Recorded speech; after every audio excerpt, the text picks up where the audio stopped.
হরে কৃষ্ণ। তো আজ আমরা শ্রীমদ ভগবদ গীতা তৃতীয় অধ্যায় কর্মযোগ শ্লোক সংখ্যা 30 এবং 31 নম্বর শ্লোক অধ্যয়ন করব। সকলেই নিজ নিজ গ্রন্থ দেখুন। ময়ি সর্বাণি কর্মাণি সন্ন্যাস্যাধ্যাত্ম চেতসা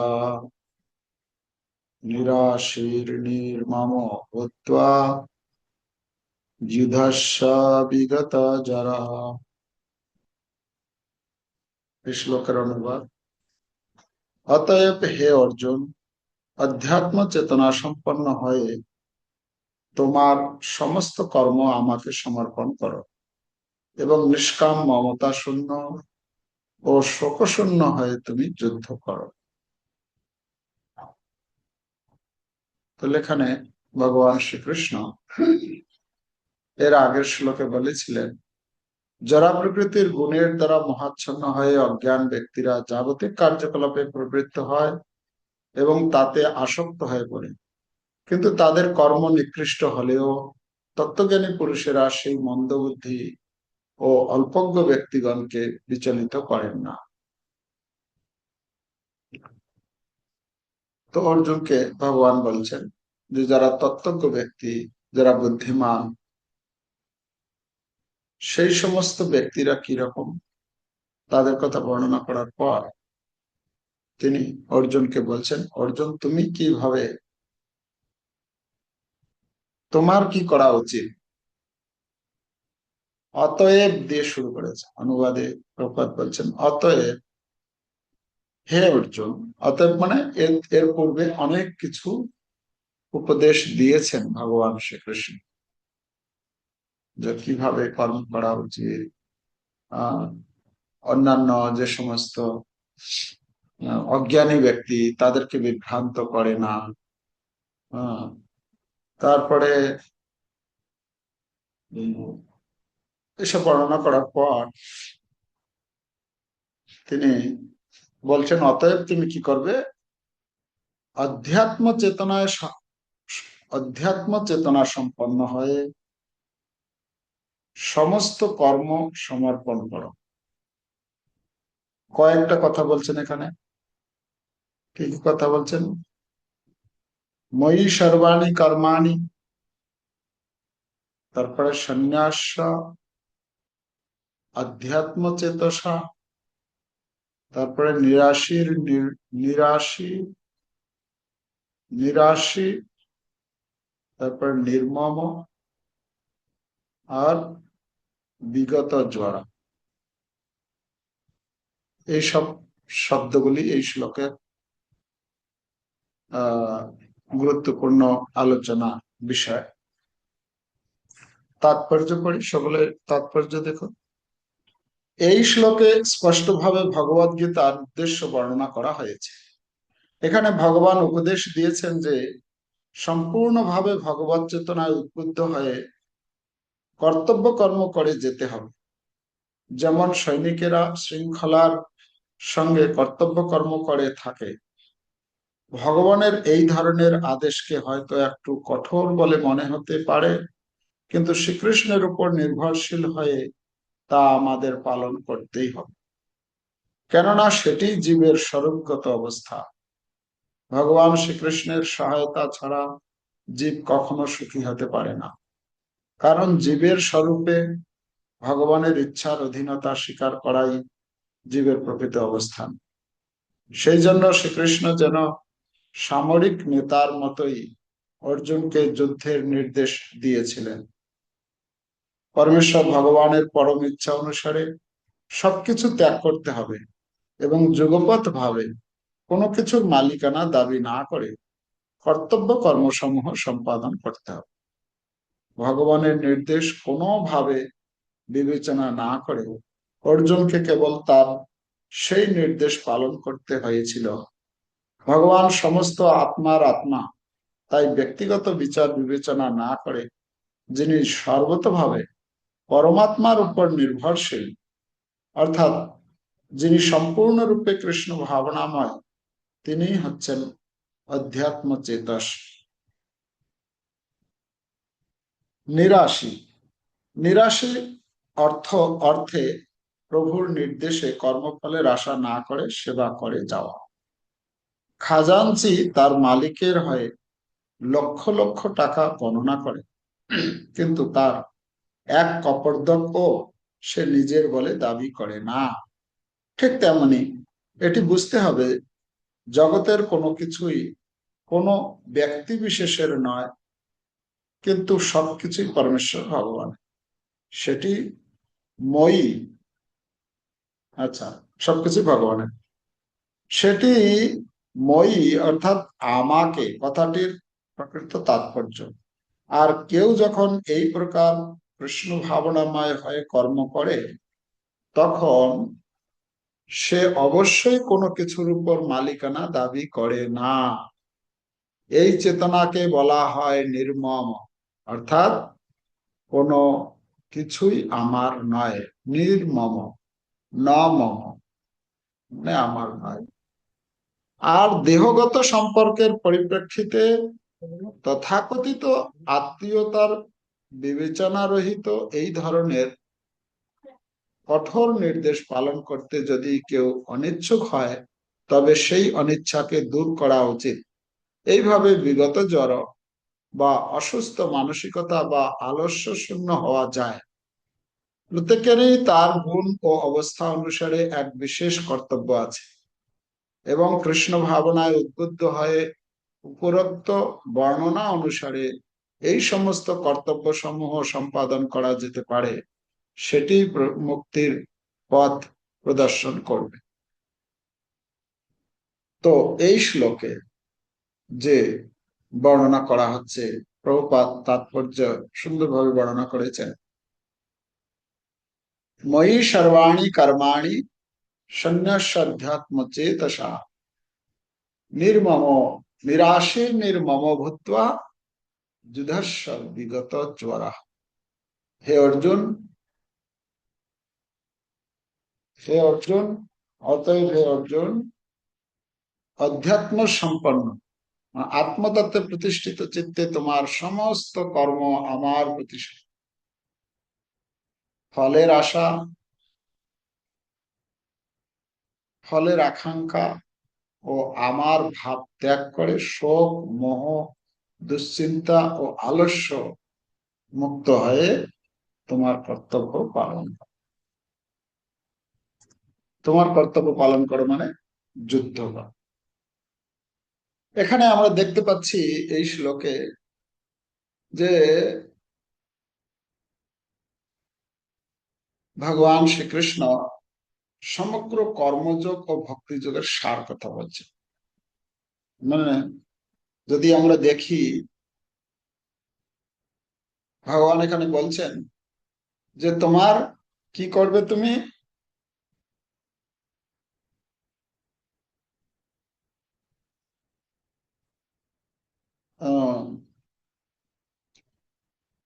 কর্ম করতে বলছেন, কর্মকে ত্যাগ করার কথা বলছেন না। কর্ম করতে হবে, কিন্তু কর্মটা কিভাবে করতে হবে, না সেই কর্মটা কৃষ্ণের জন্য সম্পাদন করাই প্রকৃত ত্যাগ। ত্যাগের কথা বলা হচ্ছে না এখানে। একটা ত্যাগ শব্দ কি দিয়েছে এখানে, আহ ভূত্বা যুধস্ব বিগত জ্বর শোকশূন্য হয়ে কর্ম। আচ্ছা, তো এখানে বলছেন, এখানে যদি আমরা এই শ্লোকে দেখি, 5টা পয়েন্ট ভগবান বলছেন। প্রভুপাদ সুন্দরভাবে তার একটা একটা বর্ণনা করে ব্যাখ্যা করেছে, বুঝিয়ে দিয়েছেন। প্রথম শব্দ হচ্ছে, প্রথম শব্দ হচ্ছে সন্ন্যাসস্য। সন্ন্যাসস্য মানে সমর্পণ, মানে তোমার সমস্ত কর্ম, মই সর্বাণি কর্মাণি সন্ন্যাস, প্রথম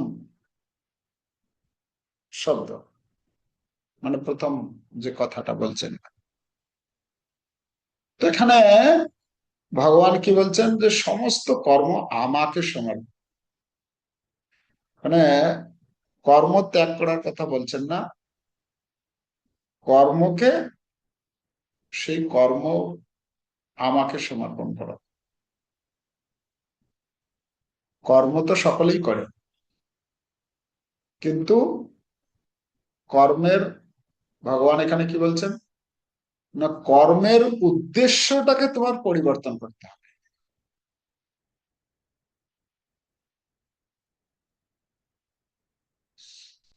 মানে উদ্দেশ্যটা কিরকম?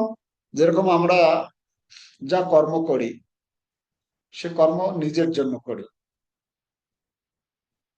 কিন্তু যখন একজন ভক্ত হয়ে যায়, তখন সেই কর্মটা তখন কি করে, শ্রীকৃষ্ণের সন্তুষ্টি বিধানের জন্য করে। এখানে উদাহরণস্বরূপ বলা যেতে পারে, যেরকম মানে কাজ হচ্ছে একই, কাজ হচ্ছে একই। যেমন যদি আমরা ধরি রান্না করা, রান্না করা, কেউ একজন রান্না করছে তার ঘরে, তার তার কি বলে, আত্মীয় স্বজন, বন্ধু বান্ধব, পরিবার পরিজন ইত্যাদি ব্যক্তির জন্য রান্না করছে। আর একজন রান্না করছে, আর একজন যে রান্না করছে, সে হয়তো রান্না করছে, সে একই কাজ করছে, কিন্তু তার চেতনাটা হচ্ছে আমি যেটা রান্না করছি, এই রান্নাটা আমি ভগবানকে ভোগ নিবেদন করব। ভোগ নিবেদন করে পরিবারের সবাই ভগবানের প্রসাদ হিসাবে গ্রহণ। তাহলে কাজটা একই হলো, আগে যে কাজটা করা হতো, ভক্ত হওয়ার পরেও সেই কাজ করে, কিন্তু উদ্দেশ্যটা আলাদা হয়েছে। উদ্দেশ্যটা আলাদা হয়েছে। মানে একটা করা হচ্ছে আমি কোনটা ভালোবাসি, আমার ছেলে কোনটা ভালোবাসে, আমার মেয়ে কোনটা ভালোবাসে, আমার পতি কোনটা ভালোবাসে, আমার পরিবারের অন্যান্য সদস্যরা কোন জিনিস ভালোবাসে, তাদেরকে চিন্তা করতে করতে করা। আর একটা করা হচ্ছে কৃষ্ণ কোনটা পছন্দ করে, সেই কৃষ্ণের চিন্তা করতে করতে, ভগবানের চিন্তা, ঠাকুরের চিন্তা করতে করতে রান্না করা হচ্ছে। আচ্ছা, কোনটাতে বেশি টেস্ট হবে? কোনটাতে বেশি টেস্ট?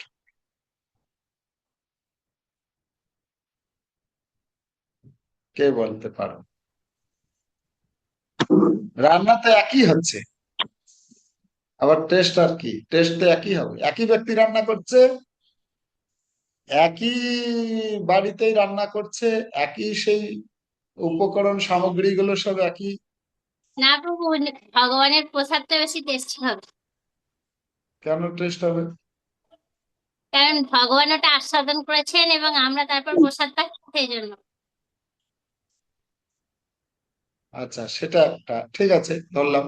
আর ভগবানই চিন্তা করে রান্না করাটা, মানে ভগবানকে স্মরণ করে সেটা রান্না করছি।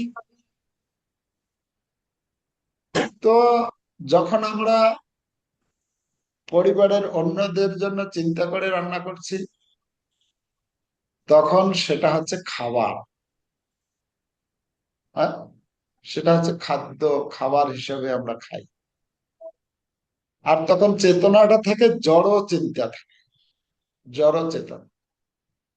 কিন্তু ওইটাই যখন আমরা কৃষ্ণের জন্য করছি, মানে পরিবারের জন্য করতে যতটা আমার সতর্কতা অবলম্বন করার দরকার, পরিষ্কার পরিচ্ছন্ন কোনটা, মানে যেন আহ, এলোমেলো হয়ে না যায়, ভগবানের জন্য যখন করব, তার ঠাকুরের যখন যখন করব, তখন কি হবে, আমার সতর্কতাটা আরো বেড়ে যাবে। আমার তখন কি বলে, সূচি অসুচির একটা আহ চিন্তা মাথায় কাজ করবে, কোথাও ভুল না হয়ে যায়, সতর্কতাটা আসবে। সর্ব কেন না, আমি এটা ঠাকুরের জন্য করছি। আপনাদের অভিজ্ঞতা আছে, যখন ঠাকুরের জন্য কোনো উৎসব আদি হচ্ছে, যখন ঠাকুরের জন্য কিছু করেন, তখন কি রকম মানসিক স্থিতিটা কিরকম হয়, আর অন্য দিন কিরকম হয়? পরিবর্তন হয় তো নাকি? যখন কোনো ব্রত আদি কিছু একটা পর্ব পালন করছি, তখন কিরকম চিন্তা ভাবনা আসে মাথার মধ্যে? পরিষ্কার পরিচ্ছন্ন, কোন রকম যাতে আহ ভুলভাল হয় না যায়, হ্যাঁ, কোনো অনেক রকমের সাবধানতা অবলম্বন, আর চেতনাটা আমার শুদ্ধ থাকে না। আচ্ছা, সেটা একটা। দ্বিতীয়ত যেটা হচ্ছে, ভগবানকে অর্পণ করছি, ভগবানের প্রসাদ হিসেবে খাচ্ছি। তো যদি মানে আমি যেটা বলছিলাম, যেটাকে বলার কথা, মানে রান্নাটা একই রান্না কাজ, কিন্তু উদ্দেশ্যটা আলাদা হয়ে গেলে তার ক্রিয়াটাও আলাদা কাজ করে।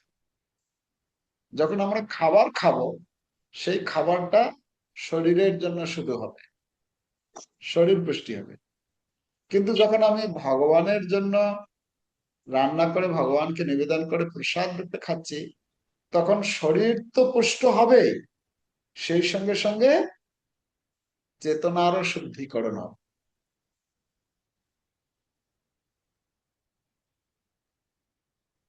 তো এখানে যেটা আমি বলছিলাম, যে কাজ একই, কিন্তু উদ্দেশ্য, চেতনাটা আলাদা কাজ করে। তো কাজ এক হলেও চেতনা ভিন্ন, আর যেহেতু চেতনা ভিন্ন, সেই জন্য তার ফলটাও ভিন্ন হবে। তার যে ফল, সেটাও ভিন্ন ফল।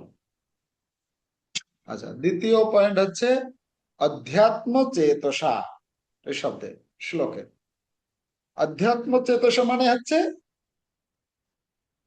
মানে আধ্যাত্মিক চেতনায় প্রতিষ্ঠিত হওয়া, ভগবান বলছেন। অর্থাৎ ভগবান এখানে বলছেন সব সময় মনে রাখতে হবে। কি মনে রাখতে হবে? না, আমি এই দেহ নই, আমি হচ্ছে শ্রীকৃষ্ণের দাস, আমার জীবনের উদ্দেশ্য হচ্ছে তার সেবা করা। মানে এই চেতনাতেই কর্ম করা যখন হবে, তখন সেটাকে বলা হচ্ছে অধ্যাত্ম চেতসা। অধ্যাত্ম চেতসা মানে আমার নিজের স্থিতি জেনে, ভগবানের স্থিতি জেনে আমার কি করণীয় সেই চিন্তা করে, সেই বুঝে যখন কর্ম করি, সেটাকে বলা হচ্ছে অধ্যাত্ম চেতসা। কর্ম তো করছি, কিন্তু সেটা অধ্যাত্ম চেতসা হচ্ছে। প্রভুপাদ তাৎপর্যে লিখেছেন, যিনি সম্পূর্ণভাবে পরমাত্মা শ্রীকৃষ্ণের উপর নির্ভর করে কর্ম করেন, তিনি প্রকৃত অধ্যাত্ম চেতসা। সাধারণ অর্থে আমরা কি চেতসা, কি চিন্তা করি? জাগতিক কোনো কিছু চিন্তা করি, তাই না? আমাদের বর্তমান যে চিন্তা, এটা জাগতিক চিন্তা। কিন্তু এটাই যখন একজন ভক্ত করেন, তো একজন ভক্ত তখন অধ্যাত্ম চেতসা আসে। না, সে নিজেকে জানে, আমি হচ্ছি কে, আমি হচ্ছি ভগবান শ্রীকৃষ্ণের নিত্য সেবক, দাস। আমার স্বরূপ হচ্ছে দাসত্ব, আর ভগবান হচ্ছেন প্রভু। প্রভুর সেবা করাটাই হচ্ছে দাসের কর্তব্য। তো কৃষ্ণ চিন্তা করছেন মানে সেটা হচ্ছে অধ্যাত্ম চেতসা। আচ্ছা, তৃতীয় পয়েন্ট হচ্ছে এই শ্লোকের নিরাশী। নিরাশী নির্মম লেখা আছে। নিরাশী একটা শব্দ, নির্মম একটা শব্দ। নিরাশী মানে হচ্ছে ফল লাভের আকাঙ্ক্ষা ত্যাগ। নিরাশী, নিরাশী শব্দের অর্থ কি দিয়েছেন এখানে? নিরাশী মানে হচ্ছে নিষ্কাম। নিষ্কাম মানে কামনা না করে, কামনা ছাড়া, কামনা রহিত যে কর্ম, তাকে বলা হচ্ছে নিরাশী। অর্থাৎ ফল লাভের আকাঙ্ক্ষা ত্যাগ করা। কর্ম করো, ভগবান বলছেন তুমি কর্ম করো, কিন্তু কর্মটা ফলের, মানে কিন্তু ফলের মালিক হওয়ার চেষ্টা করো না। মানে কর্মটা করছি, কিন্তু কর্মের ফলটা আমি ভোগ করব, সেটা চিন্তা না করে ফলটা কি করতে হবে? শ্রীকৃষ্ণের উপর ছেড়ে দিতে হবে, ঠাকুরের উপর ছেড়ে দিতে হবে।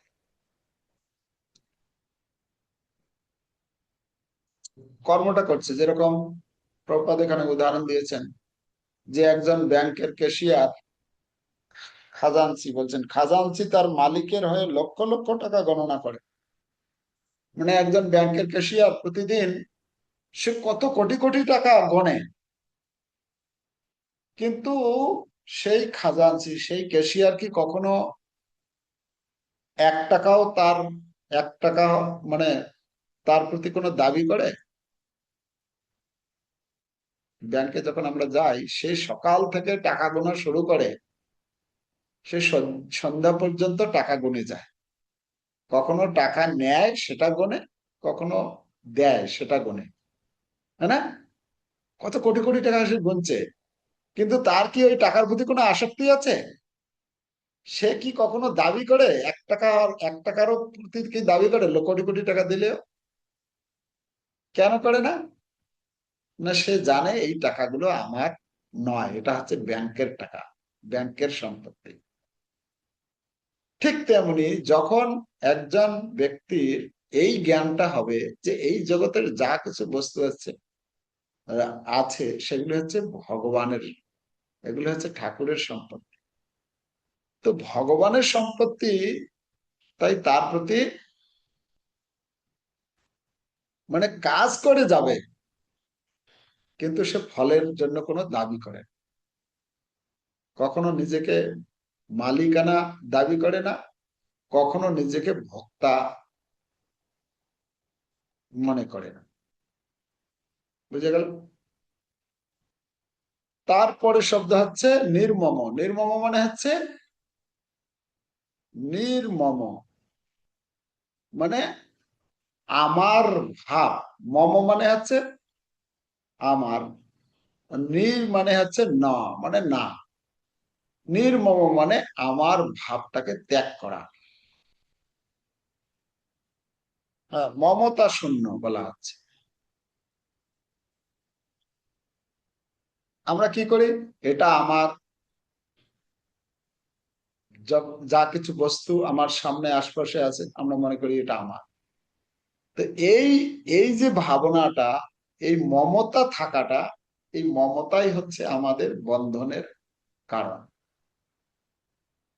আর যখনই আমরা আমার মনে করি, তারপরে ধীরে ধীরে তার সেই জিনিসটার প্রতি আসক্ত হয়ে পড়ি। আর আসক্ত হয়ে পড়ার ফলে কি হয়ে যায়, বন্ধনে আবদ্ধ হয়।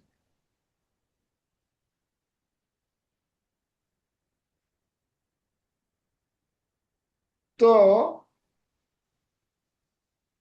এটা বলছেন বন্ধনের মূল, মূল এটা।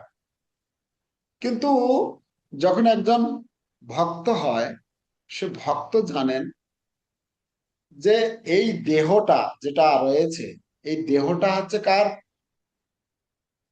এই দেহটা, এই শরীরটা আমরা কি বলি? আমার শরীর। কিন্তু একজন কৃষ্ণ ভক্ত, সে জানে এই শরীরটা কৃষ্ণের, এই শরীরটা আমার নয়, এটা হচ্ছে কৃষ্ণ দিয়েছেন এই শরীরটা আমাকে। ভগবান যদি না দিতেন তাহলে আমি শরীরটা পেতাম না। তাই ভগবানই আমাকে এই শরীরটা, এত সুন্দর শরীরটা দিয়েছে। আর এই পরিবারটা যে রয়েছে, এই পরিবার, এই পরিবারটা যে আমাকে দিয়েছেন এটাও ভগবান দিয়েছেন। না হলে তো অন্য কোনো পরিবারে, কতজন কত পরিবারে জন্মগ্রহণ করছে, কোন পরিবারে গিয়ে জন্ম হতো আমার। তো ভগবানই এই পরিবারটা দিয়েছেন আমার। আর কি দিয়েছেন? এই যা সম্পদ রয়েছে, এই সম্পদ হচ্ছে কৃষ্ণের। এই যে আমি যা, আমার প্রতিভা, আমার কোনো বিষয়ের উপরে হয়তো দক্ষতা আছে, আমার নলেজ আছে, সেটা কে দিয়েছেন? সেটা ভগবান দিয়েছে।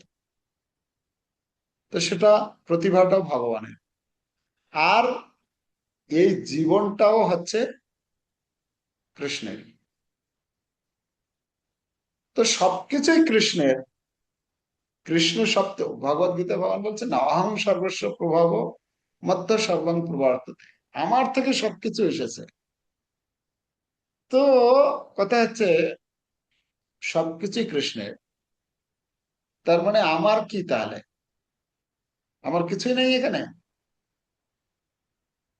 না, আমার কখন আমি কখন আমার এখানে লাভটা কি, না যদি ধরুন আমার কিছু নেই, কিন্তু আমি হচ্ছি কৃষ্ণের কি সেবক, যখন আমি কৃষ্ণের সেবক হব তখন কি হবে, কৃষ্ণের যা কিছু বস্তু সবকিছুই ভোগ করার কি ভোগ করার সুযোগ সুবিধাটা আমি পাবো। একজন বড় লোক আছে, বড় বড় লোক আছে, সেই বড় লোকের বাড়িতে যে ওই কাজকর্ম করে, ধর সেবক আছে, তো ওই সেবক বড় লোক যা খায় যখন খেতে বসে, বা তার জন্য যারা বাড়িতে যা রান্না হয় সেটাই তো খায় নাকি। যদি ধরুন আমি যদি রাজার কথা উদাহরণ দিই, রাজার যে সেবক আছে, রাজার যে রাজভোগ খায় রাজা, ওই তার সেবকের জন্য কি আলাদা করে রান্না হয়?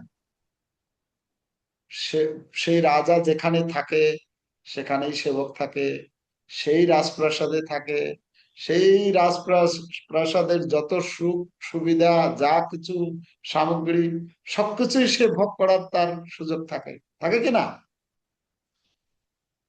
ঠিক তেমনি একজন ভক্ত, যখন কেউ যখন ভগবানের ভক্ত হয়ে যায়, যদিও এই জগতের সবকিছু হচ্ছে কৃষ্ণের, আমরা ভোগ মানে যারা ভক্ত নয় তারা ভোগ নিজের বলে মনে করে ভোগ করার চেষ্টা করে, যার ফলে সে বন্ধনে আবদ্ধ হয়। কিন্তু একজন ভক্ত ও সবকিছু ভোগ করে, কিন্তু কি ভোগ কিভাবে, এটা কৃষ্ণ। একজন ভক্ত কি করে, ভক্ত কি খাওয়া দাওয়ার ব্যাপারে কি সে কি খাওয়া দাওয়া ত্যাগ করে দেয়? বরং ভক্তরা আরো বেশি ভালো জিনিস খায়। কেন? না, সে চিন্তা করে ভগবানের জন্য বানাবো, ও তো ভালো করে বানাতে হবে, হ্যাঁ আজকে এই ভালো জিনিস বানাবো, আজ কালকে এটা বানাবো এটা বানাবো। তো ভগবানের জন্য ভালো ভালো বানিয়ে ভগবানকে নিবেদন করে, প্রসাদটা কে পায়? সে নিজে পায়। তার মানে ভালো খেলো না খারাপ খেলো।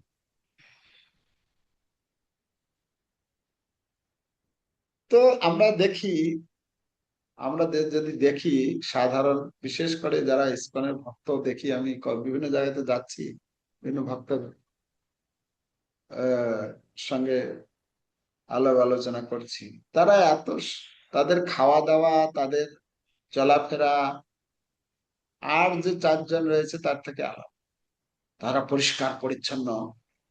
এই যে অভক্ত কি করে, অভক্ত সেই সকালবেলা ঘুম থেকে উঠবে, ঘুম থেকে হয়তো উঠলো সেই 7টা 8টায়, উঠে বিছানায় সে ওই সেই মানে কি বলে ওই মানে ঘুমের ঘোরেই আছে, ওই অবস্থায় ওই বিছানায় বসে বসে চাটা আগে খাবে। হ্যাঁ, হয় এরকম না? তো বসে বসে চাটা খেলো, মানে সেই যে মানে ঘুমে ছিল, তারপরে যে মুখে লালা টালা ওইসব সব ওই অবস্থায়, হ্যাঁ, কিরকম একটা, কিরকম করবে না, গা ঘিন ঘিন করবে না একদম। তো কিন্তু একটা ভক্ত কি করে, একজন ভক্ত সকালবেলা উঠবে, সকাল সকাল উঠবে, সকাল সকাল উঠে সে একদম পুরো ফ্রেশ হবে, স্নান টান করে ফ্রেশ হয়ে ঠাকুরের নাম জপ করবে, আরতি করবে, করে একদম কত সুন্দর ফিটফাট একদম পরিষ্কার পরিচ্ছন্ন, চেতনা একদম শুদ্ধ কোনো। আর তার ঘুম থেকে উঠতে উঠতে একজন ভক্তের হাফ হাফ দিনের কাজ শেষ করে নেয় সে। একটা ভক্ত ঘুম থেকে উঠে, সে ধরো 4টায়, 3:30 4টায়, ওই 4টায় উঠে যে ওই 8টা 8টার সময় উঠে, তারপরে ওই বিছানা থেকে নেমে করতে করতে তার 9টা 10টা বেজে যায়। তাহলে 4টে থেকে যে 10টা হলো, কত ঘন্টা সময় হয়ে গেল? এত সময়ে মানে একজন ভক্তের একদিনের কাজ করে নেয়। তারপরে তো সে উঠছে। তাহলে কোনটা ভালো?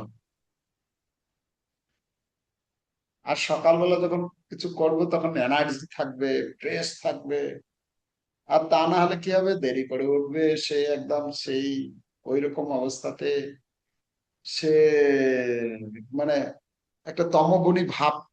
ঘুমের পর ঘুমিয়ে থাকি যখন আমরা, কি হয়, তমগুণী একটা ভাব থাকে না, আলস্য, হ্যাঁ, সেরকম থাকে না। যখন আমরা স্নান টান করে একটু ফ্রেশ হয়ে যাই তখন একদম পুরো সাত্ত্বিক চেতনা।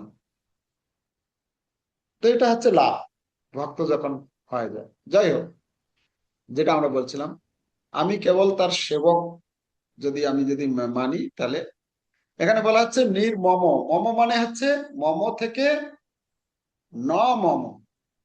যখন যখন ওই ব্রাহ্মণরা যজ্ঞ করে, হ্যাঁ, বলে ওম অচ্যুতায় স্বাহা ইদম না মম, ইদম ন মম।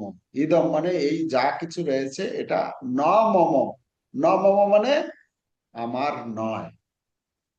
আর যখন কেউ একজন ভক্ত না হয়, ভগবানের শরণাগত না হয়, সে মনে করে অহং মমেতি, আমি এবং আমার, আমি হচ্ছি মালিক, আর এই যা কিছু বস্তু আছে এগুলো হচ্ছে আমার।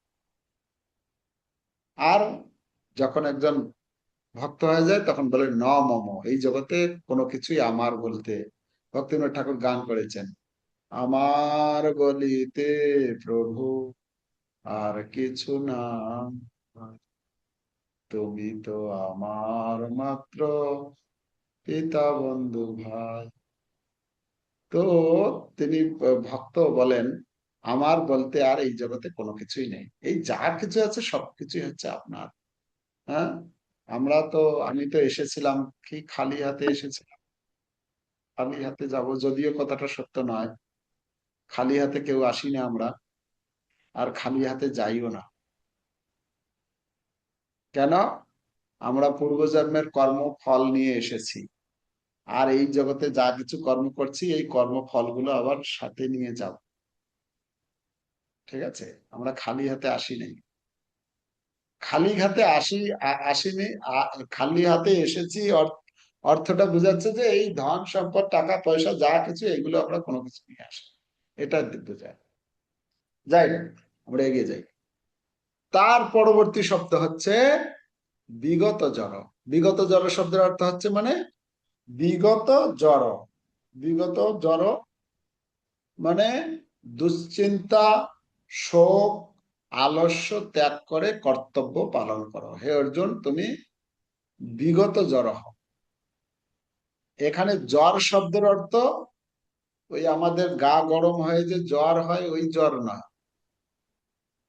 এখানে কোন জ্বরের কথা বলা হচ্ছে? এখানে বলা হচ্ছে এটা হচ্ছে মানসিক জ্বর। যেমন যেমন যদি কোনো কাজে আমরা ব্যর্থ হই, হ্যাঁ, আমাদের একটা চিন্তা থাকে, টেনশন, ও আমি কাজটা করতে পারবো কিনা, হ্যাঁ, তারপরে লোকে কি বলবে যদি ঠিক মতো না হয়, আমার আত্মীয়রা কি বলবে আমি যদি ভক্ত হয়ে যাই, আত্মীয় স্বজনেরা, আমার পরিবারের লোকজন কি বলবে, তারা, কিরে সাধু হয়ে গেছিস, হ্যাঁ, হ্যাঁ, মানে অনেক রকমের কথা আসবে। আমি, তারপরে সংশয় থাকে, আমি পারবো তো। তো এই সমস্ত মানসিক দুর্বলতা দূর করে ভগবানের আদেশ পালন করতে এখানে বলা হচ্ছে সেটা। তো এখানে এইটাই আমরা দেখছি যে কৃষ্ণ ভাবনামৃত থেকে নিজের কর্তব্য কর্ম করো। ভগবান বলছেন যে কর্ম ত্যাগ করো না, কর্মকে কৃষ্ণের সেবায় পরিণত করো।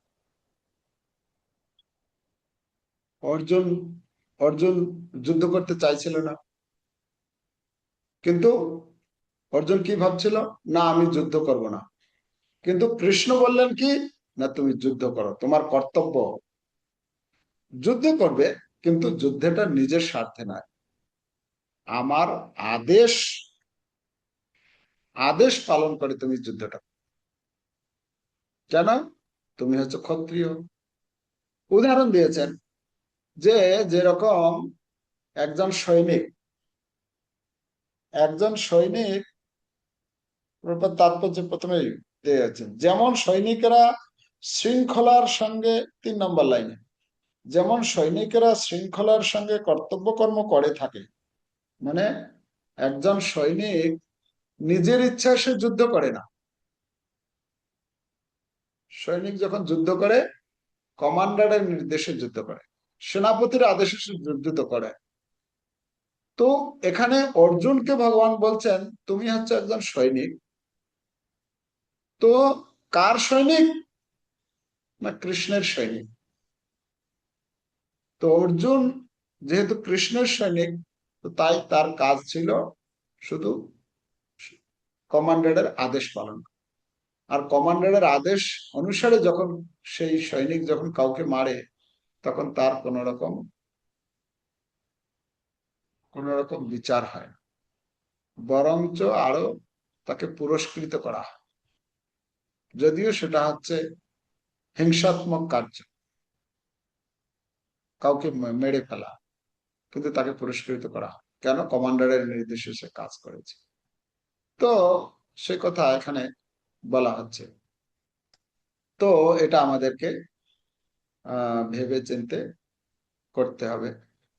তো এখানে যদি আমরা আত্ম পর্যালোচনা করি, তাহলে আমরা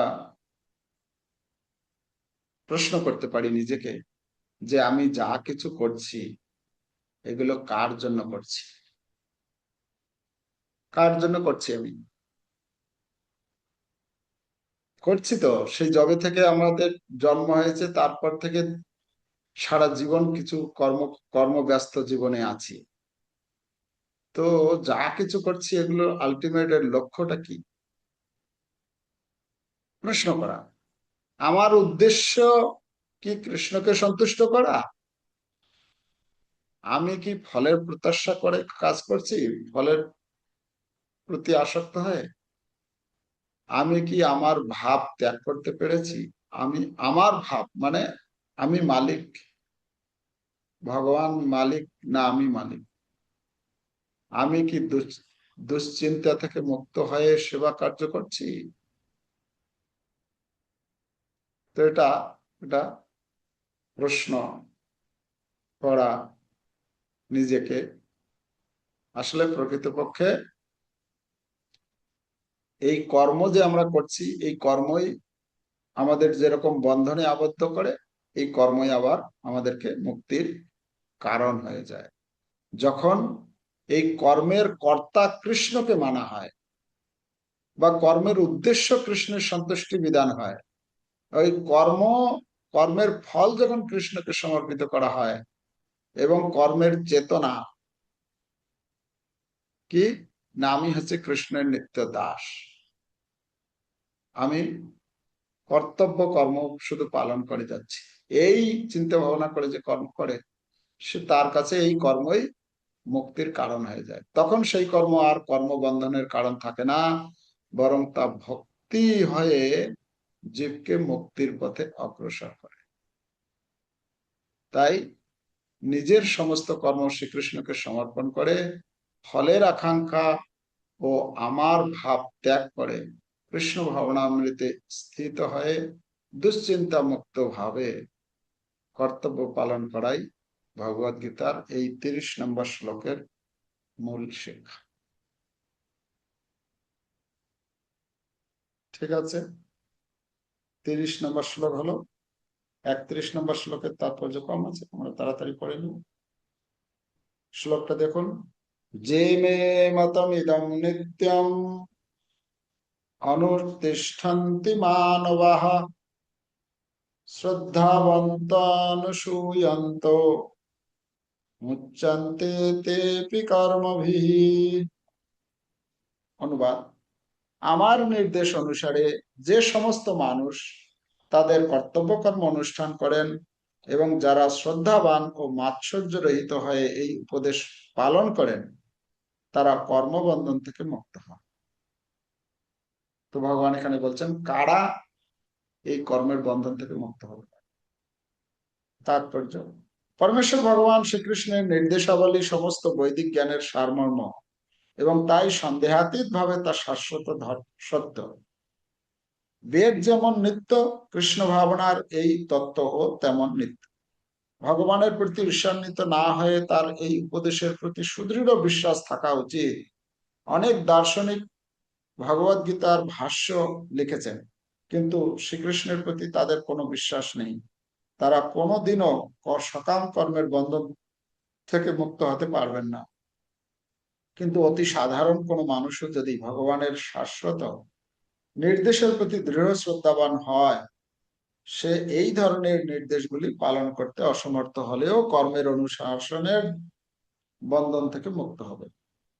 ভক্তিযোগ সাধন করার প্রাথমিক পর্যায়ে কেউ হয়তো ভগবানের নির্দেশ পরিপূর্ণভাবে পালন নাও করতে পারে, কিন্তু এই পন্থার পরিপন্থী না হওয়ার জন্য এবং নৈরাশ্য ও ব্যর্থতা বিবেচনা না করে ঐকান্তিকতার সঙ্গে তা অনুষ্ঠান করার জন্য সে শুদ্ধ কৃষ্ণ ভাবনার পর্যায়ে অবশ্যই উন্নীত হবে। কেউ হয়তো বলতে পারে আমার তো সেই যোগ্যতা নেই, আমি তো এইসব করতে পারি না, তাহলে তো আর আমার হবে না, নিরুৎসাহিত হয়ে যেতে পারে। কিন্তু না, ঠিক যেরকম একটা ছোট্ট শিশু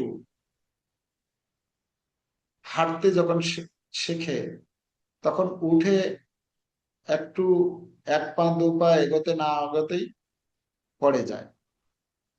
আচ্ছা, তার জন্য কি তার বাবা মা কি তার প্রতি অসন্তুষ্ট হয়? হয় কি? হয় না, তার প্রতি অসন্তুষ্ট হয় না। সে বারবার উঠছে, একটু এগিয়েই পড়ে যাচ্ছে, বাবা মা আরো তার প্রতি কি হয়? অসন্তুষ্ট, বিরক্ত হওয়ার পরিবর্তে আরো আনন্দ পায়। তারা দেখছে যে কত চেষ্টা করছে হাঁটার জন্য, যতবার পড়ে যায় সে রেগে যায় না, আরো আনন্দ পায়, ও কত সুন্দর চেষ্টা করছে।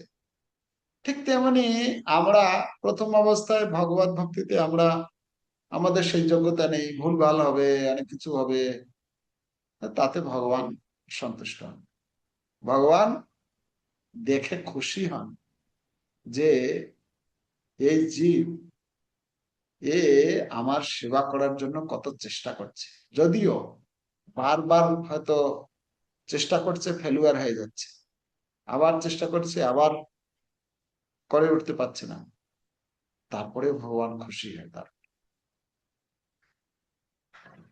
তো আমাদের যোগ্যতা থাক না থাক, আমরা করতে পারি না পারি, আমাদের চেষ্টা চালিয়ে যেতে হবে। এই শ্লোকে বলা হচ্ছে যে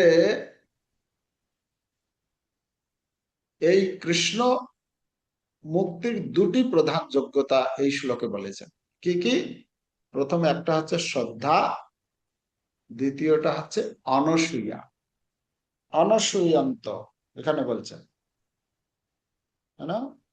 শ্রদ্ধাবন্ত, অনসূয়ন্ত, দুটা। যে ব্যক্তি ভগবানের আদেশকে আন্তরিকভাবে গ্রহণ করেন এবং পালন করার চেষ্টা করেন, সে ধীরে ধীরে কর্মবন্ধন থেকে মুক্ত হতে পারে। শ্রদ্ধা থাকতে হবে তার। যে মেয়ে বলছেন, যে মেয়ে, প্রথম লাইনে, যে মেয়ে মতম ইদম, ভগবান বলছেন এটা আমার মত। আমার মত বলতে ভগবান আমরা বলি না আমার মতে, আমার মতে মনে হয় এইটা হবে, আমরা কথা কথা বলি না আমার মতে।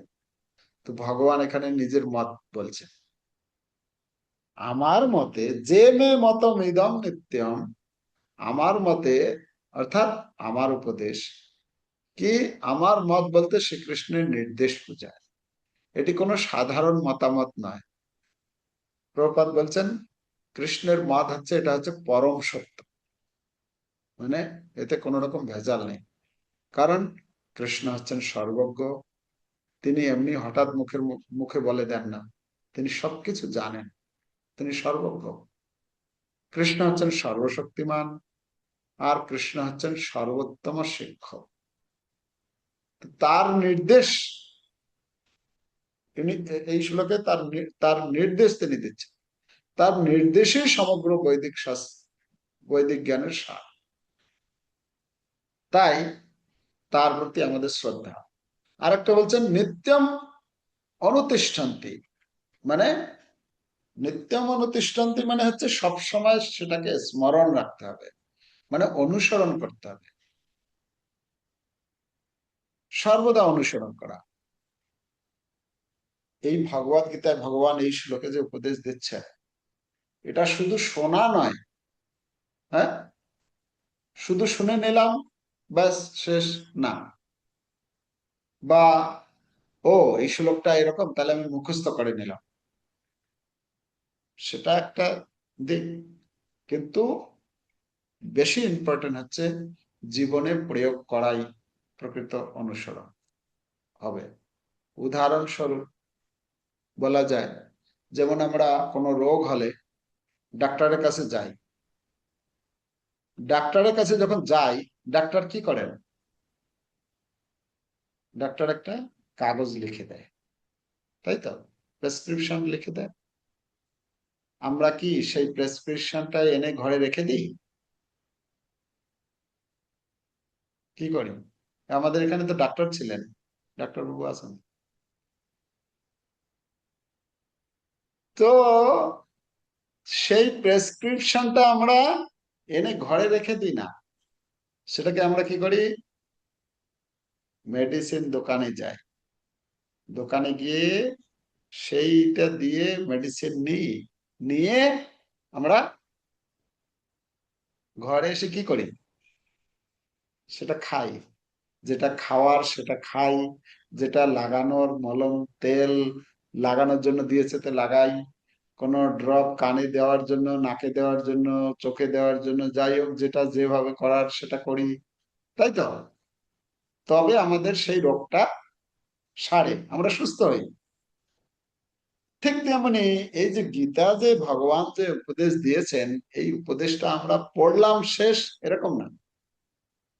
এটা ঠিক যেরকম ডাক্তারের ঔষধ লিখে দিলে এই প্রেসক্রিপশন পরে আমাদের রোগ ভালো হয় না, ঠিক তেমনি মানে প্রতিদিন নিয়মিত ঔষধ খেতে হয় তবে আমাদের রোগ ঠিক হয়।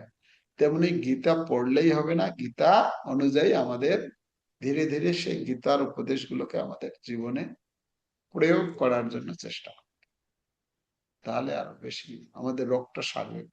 আমরা কোন রোগের রোগী? আমরা হচ্ছি ভব রোগী। কোন রোগী? ভব রোগী। এই জগতে আমরা এই ভবের মধ্যে রোগী হয়ে আছি। এই ভবরোগ যখন সারবে তখন আমরা এই জগৎ থেকে চলে যাব ভগবত ধামে। হ্যাঁ, পরবর্তী শব্দ দিয়েছেন শ্রদ্ধাবন্ত। শ্রদ্ধাবন্ত মানে শ্রদ্ধাবন্ত, শ্রদ্ধা শব্দ মানে কি? শ্রদ্ধা শব্দে বিশ্বাস। শ্রদ্ধা শব্দে বিশ্বাস কহে সুদৃঢ় নিশ্চয়, কৃষ্ণ ভক্তি কইলে সর্বকর্মকৃত। শ্রদ্ধা মানে হচ্ছে যে কথাগুলি ভগবান বলেছেন তার প্রতি পূর্ণ বিশ্বাস। হ্যাঁ, একদম এই কথাগুলি সত্য কথা, তার প্রতি শ্রদ্ধা। শ্রদ্ধা ভগবানের প্রতি শ্রদ্ধা, শ্রদ্ধা সাধুদের প্রতি শ্রদ্ধা, শ্রদ্ধা ভগবানের নামের প্রতি শ্রদ্ধা, এটা হচ্ছে শ্রদ্ধা। আর সেটা যদি আমরা করি আমার জীবন সার্থক। তো ভগবান ও গুরু শাস্ত্রের বাক্যে দৃঢ় শ্রদ্ধা।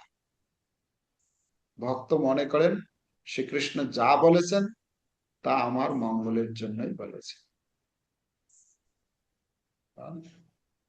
এটা বিশ্বাস তার প্রতি। যেটা চৈতন্য চরিতামৃতের মধ্য লীলায় 22 অধ্যায়ের 62 নম্বর শ্লোকে শ্রীকৃষ্ণ দাস কবিরাজ গোস্বামী বর্ণনা করেছেন যে শ্রদ্ধা শব্দে বিশ্বাস কহে সুদৃঢ় নিশ্চয়, কৃষ্ণ ভক্তি কইলে সর্বকর্ম, যে দৃঢ় বিশ্বাস যে কৃষ্ণ ভক্তি করলে জীবনের সমস্ত কর্তব্য সফল। একজন এই একটু আগে আমি শুনছিলাম, এটা মাতাজি প্রশ্ন করেছেন মহারাজ, যে কখনো কখনো আপনি তো বলছেন যে আমাদের অহৈতুকী ভক্তি করতে হবে, অন্য অভিলাষ থাকবে না, সেইভাবে ভক্তি করতে হবে। কিন্তু মনের মধ্যে তো অনেক অভিলাষ আমাদের। এটা ভালো গাড়ি বা হলে ভালো, একটা বাড়ি হলে ভালো, এটা আর কিছু হলে, কত রকমের ইচ্ছা, কত আশা আকাঙ্ক্ষা। তাহলে সেগুলো কি হয়ে যাবে, কি সেগুলো কিভাবে ভক্তি করতে পারবো? মহারাজ বলছেন, যদি কারো কাছে 100 টাকার নোট থাকে, তাকে কি 5 টাকার নোটের জন্য আর চিন্তা করতে হবে? ওই 5 টাকার নোট, 10 টাকার নোট, 20 টাকার নোট, 50 টাকার নোট, ওই ওর মধ্যেই আছে, 100 টাকার নোটটার মধ্যেই আছে। তো বলছেন উনি যে কৃষ্ণ ভক্তি যদি কেউ করে, কৃষ্ণ হচ্ছেন সবকিছুর মূল, তাহলে তার জীবনের যা কিছু প্রয়োজন, যা কিছু সমস্যা, ভগবান সেটা সমাধান করবেন। মানে এই নয় যে আপনার কোর্ট কেস আছে, কোর্টে কেস আছে, ওইটা আপনার রাতারাতি মুছে দেবেন না, ভগবান উপায় করে দেবেন। আপনি হাজারো সমস্যার মধ্যে থাকলেও আপনি আপনার চিন্তা, আপনার দুশ্চিন্তা, সেটাকে ভগবান সহ্য করার ক্ষমতা প্রদান করবেন, বা যেখানে যে পরিস্থিতি অনুসারে যাকে যেভাবে সাহায্য করার, ভগবান তাকে সেইভাবে সাহায্য করবে। তো সেটা হচ্ছে বিশ্বাস থাকা ভগবানের প্রতি। 4 নম্বর পয়েন্ট হচ্ছে অনসূয়ন্ত। অনসূয়ন্ত মানে হচ্ছে, অনসূয়ন্ত শব্দের অর্থ এখানে কি দিয়েছেন? অনসূয়ন্ত মানে হচ্ছে মাৎসর্য রহিত। মাৎসর্য রহিত। মাৎসর্য রহিত মানে অন্যের দোষ দর্শন করা। মাৎসর্য, ঈর্ষা, ঈর্ষা শব্দ অর্থ হচ্ছে হিংসা আর ঈর্ষা। ঈর্ষা মানে হচ্ছে তাকে দেখলেই গা জ্বালা করে, হয় এরকম? এরকম এরকম কোন জীবনে, আমাদের জীবনে এরকম কোন ব্যক্তি আছে, তাকে যদি দেখি, দেখা কি, তার নামটা যদি মনে পড়ে, তাহলে জ্বালা শুরু হয়ে যায়? হয় না? এরকম আছে না? বলতে হবে না, মানে আমি বলছি যে এরকম হয়, এটাকে বলা হচ্ছে ঈর্ষা। এই ঈর্ষা কাকে বলে? মানে যার নাম শুনলেই আমার গা জ্বালা করে।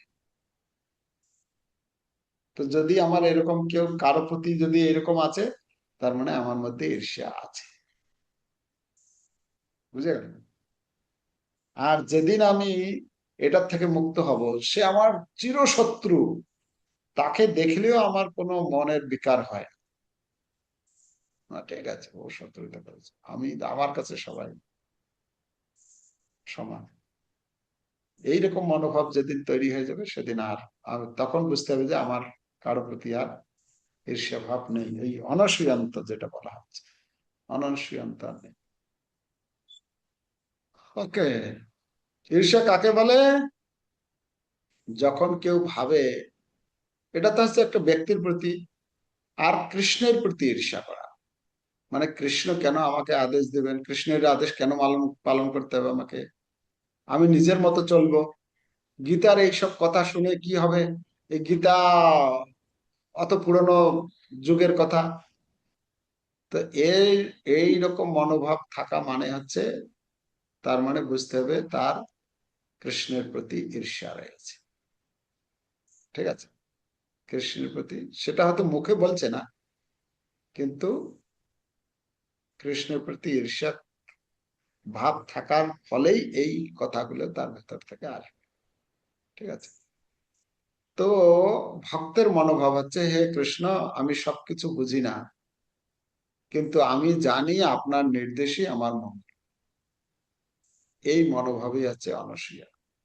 মানে আমি জানি না আমার মঙ্গল কিসে আছে, কিন্তু ভগবান জানেন প্রত্যেকের আদ্যান্ত পান্ত সবকিছুই তিনি জানেন।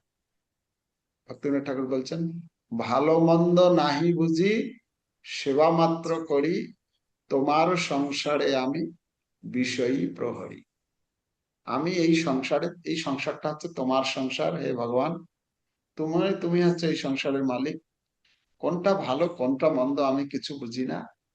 যা ভালো হবে যা মন্দ হবে সব আপনার। আমি আমার ডিউটি পালন করে যাব, ব্যাস এতটুকু। আমি প্রহরীর মতো কাজ করব, এটা বলছে। আর অন্তিম শব্দ এই শ্লোকের, মুচ্যন্তে তেপি কর্ম। যদি কেউ এরকম করে তাহলে কি হবে? ভগবান তাকে কথা দিচ্ছেন যে মুচ্যন্তে মানে সে মুক্ত হবে। কি থেকে মুক্ত হবে? কর্মভি। কর্ম আর কর্মভি। কর্ম মানে হচ্ছে এক বচন, কর্মভি মানে বহু বচন। যত রকমের কর্ম সে করেছে, এই সমস্ত কর্মের বন্ধন থেকে সে মুক্ত হবে, যদি কেউ এইভাবে করে। এটা বলছে কৃষ্ণ, প্রতিশ্রুতি দিচ্ছেন যে তার নির্দেশ মেনে চলে। মানে এই যে ভগবান বলছেন এটা হচ্ছে আমার মত, যদি কেউ এটা মেনে চলে সে কর্মফলের বন্ধন থেকে মুক্ত হতে পারবে। তো সেই কথা এখানে বর্ণনা করা হচ্ছে। আরো অনেক কিছু কথা বলা যায়, অনেক কিছু প্রভুপাদ তাৎপর্যের যা বর্ণনা করেছেন এখানে সেগুলো। তো এখানে একটা কথা বলি, যেটা আন্তরিক চেষ্টা, যে বলছেন আন্তরিক চেষ্টা সবচেয়ে গুরুত্বপূর্ণ। শুরুতেই কেবল সম্পূর্ণভাবে গীতার নির্দেশ পালন করতে কেউ নাও পারে, এরকম হতে পারে যে সব নির্দেশ পালন করতে পারছে না, কিন্তু যদি তিনি ঐকান্তিকভাবে চেষ্টা করেন তাহলে কৃষ্ণ তাকে ধীরে ধীরে শুদ্ধ ভক্তির স্তরে উন্নীত করবেন। যেরকম যেরকম যে কৃষ্ণের নির্দেশ পালন করলে কি হবে, ঠিক যেরকম আজকাল তো যখন আজকাল তো হয়ে গেছে না, আচ্ছা কোথায় বাড়ি বা ওই দোকানটা কোথায়, কি করে খুঁজি আমরা? কোনো জায়গায় যখন খুঁজি তখন কিভাবে খুঁজি? গুগল কিভাবে খুঁজি? তাকে সেখানে আমাকে যেতে হবে, কিভাবে যাই? Google search map. আহ আমরা গুগল জিপিএস ব্যবহার করি না, গুগল ম্যাপ ব্যবহার করি। আর গুগল ম্যাপে কে আমরা বলে দিই অমুক জায়গায় আমি যাব, আর আমাকে নিয়ে যায়। হ্যাঁ, এই মোড়ে ঘোরো ডান দিকে, 100 মিটার যাওয়ার পরে আবার বাঁ দিকে বাঁক নেবে, তারপরে সোজা যাবে এত দূর। হ্যাঁ, বলে দেয় না গুগল? তো ঠিক তেমনি, ঠিক যেরকম আমরা মোবাইলের জিপিএস ব্যবহার করে আমরা গন্তব্যস্থলে পৌঁছে যেতে পারি এবং তার প্রতি আমাদের বিশ্বাস থাকে যে আমাকে ওই ঠিকানায় আমাকে নিয়ে যাবে, রাস্তা দেখিয়ে। ঠিক যেরকম আমরা বিশ্বাস করে তা অনুসরণ করি আর তার ফলে আমরা সেই গন্তব্যস্থলে পৌঁছে যাই। তো আর গুগল ম্যাপ যদি ব্যবহার না করে নিজের মতো যাই আন্দাজ করে, তাহলে কি হবে? বারবার আমাদের ভুল হবে। ও এই গলিতে, আচ্ছা ওখানে গিয়ে জিজ্ঞেস করছি, আচ্ছা দাদা এই এই জায়গাটা কোন জায়গা, কোথায় এই দোকানটা? আরে আপনি এসছেন, এটা আপনার পিছন দিক দিয়ে ওই দিকেই যেতে পারতেন। আচ্ছা ঠিক আছে, এসে গেছেন যখন ওই সামনের রাস্তা থেকে গিয়ে আবার ডান দিকে গিয়ে আবার ডান দিকে যান। তো আমাদের রাস্তা বদল, মানে যদি আমরা গুগল ম্যাপ যদি ব্যবহার না করি, এরকম করে যাই, তাহলে আমাদের কতবার ঘোরাঘুরি করতে হবে। তো ঠিক তেমনি এখানে বলা হচ্ছে যে গীতা যে আছে, এই গীতাটা হচ্ছে কি? গীতার উপদেশ হচ্ছে আমাদের, এটা হচ্ছে জীবনের ডিভাইন জিপিএস। বুঝে গেল? এটা হচ্ছে ডিভাইন জিপিএস। এই জিপিএস কে যদি আমরা ব্যবহার করি কৃষ্ণের নির্দেশ অনুসরণ করলে জীবনের লক্ষ্য যে ভগবত ধাম, সেখানে আমরা পৌঁছে যেতে পারবো, এতে কোনো সংশয় নেই। বুঝে গেল? বুঝে গেল? হ্যাঁ না? তাই আমাদের কি করতে হবে? প্রতিদিন গীতা পাঠ করতে হবে, আর যেগুলো আমরা শুনলাম সেগুলো জীবনে প্রয়োগ করার চেষ্টা করতে হবে। আর যদি আমরা ভুল হয়ে যায় এগুলো করতে করতে, আবার চেষ্টা চালিয়ে যেতে হবে। যদি আমরা করি তাহলে আমরা একদিন সফল হব। হ্যাঁ, তো এভাবে যদি আমরা যদি এই শ্লোকের আত্মপর্যালোচনা করি তাহলে আমরা দেখব যে এই গীতার শিক্ষায় দৃঢ় বিশ্বাস যদি আমরা রাখি, কৃষ্ণের নির্দেশকে আনন্দের সঙ্গে যদি গ্রহণ করি, ঈর্ষা বা অহংকারের কারণে কোনো নির্দেশ মানতে না চাই, এই ভগবানের নির্দেশ, এবং আন্তরিকভাবে চেষ্টা করছি নাকি কোনো অজুহাত খুঁজছি, তো এগুলো আমরা যদি